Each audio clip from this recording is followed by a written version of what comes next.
O WaitStats, ele vai ser aí um dos nossos melhores amigos dentro de um ambiente, dentro da administração de um ambiente de banco de dados SQL Server, quando a gente fala de performance. Sabe aquele comando que estava executando de forma rápida e aí de repente ele começou a ficar mais lento, e aí os usuários da aplicação começaram a reclamar? São os waits, os tipos de espera que ocorrem ali durante o processo de execução de uma query dentro do banco de dados SQL Server, são eles que vão nos indicar o que de fato está demorando, para qual lado nós vamos olhar para fazer uma análise e entender o que fez com que aquela query demorasse para executar. E aí, a partir disso, nós temos algumas situações onde o DBA ele pode atuar naquele ponto específico para tentar ajustar esse problema, corrigindo ele, para que a query possa voltar a executar no tempo esperado, no tempo em que ela era comumente executada aí durante o processo de utilização do sistema. E eu já te adianto que existem dezenas de tipos de espera, dezenas de waits aí quando a gente fala do SQL Server, tá? E você de fato não precisa decorar todas elas, mas é importante que você conheça pelo menos ali as principais para que você saiba onde caminhar, para onde direcionar uma análise quando você vai ver um problema de performance ali em um comando, em uma query dentro do banco de dados. E eu já vou frisar aqui para você. Você precisa conhecer os principais e aí os outros você pode ter uma colinha para que você possa fazer uma consulta, mas quando você analisa ali vários processos que estão com vários weights, os principais você já precisa saber de cabeça do que se trata para saber direcionar de cara essa análise e você ganha tempo aí na solução dos problemas que você estiver analisando, ok? Para ficar mais claro de você entender, eu trouxe aqui um exemplo de como que funciona todo esse processo, tá? Então vamos imaginar aqui através dessa ilustração que a aplicação enviou um comando ali para dentro do banco de dados SQL.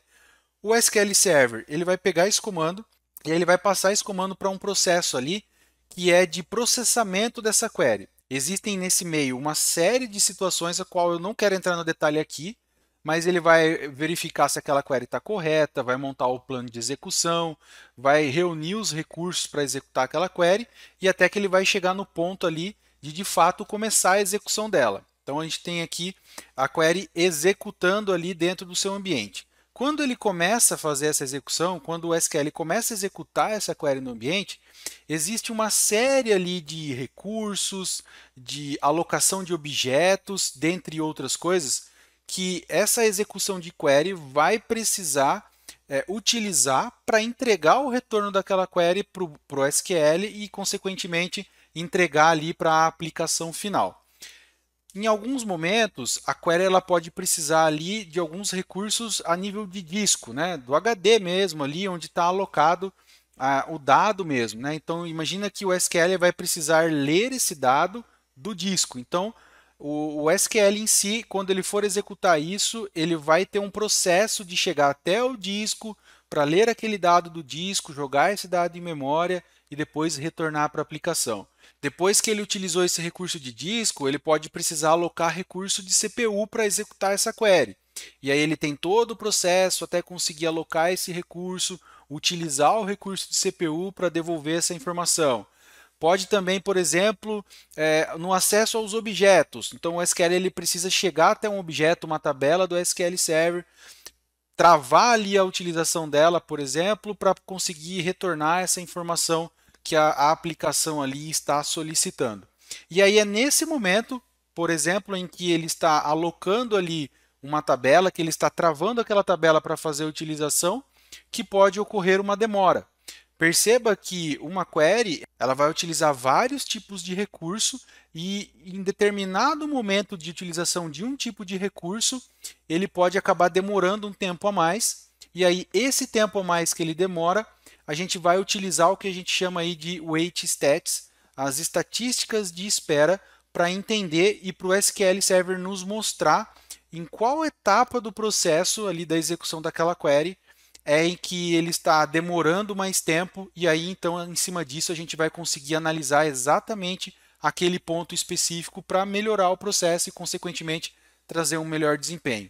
Imagina que O momento em que ele vai alocar um recurso ali de CPU e vai fazer a utilização da CPU é onde ele está apontando que ele está levando um tempo ali acima do normal, acusando ali o wait que é relacionado ao consumo de CPU, e então a gente já sabe que está ocorrendo alguma situação ali com um recurso específico de CPU. E aí a gente vai analisar o que deve ser feito para melhorar esse processo e assim por diante. Então o wait ele vai nos ajudar a direcionar esse estudo mais aprofundado para entender o que está acontecendo e o que a gente tem que melhorar para resolver a situação ali de desempenho daquela query.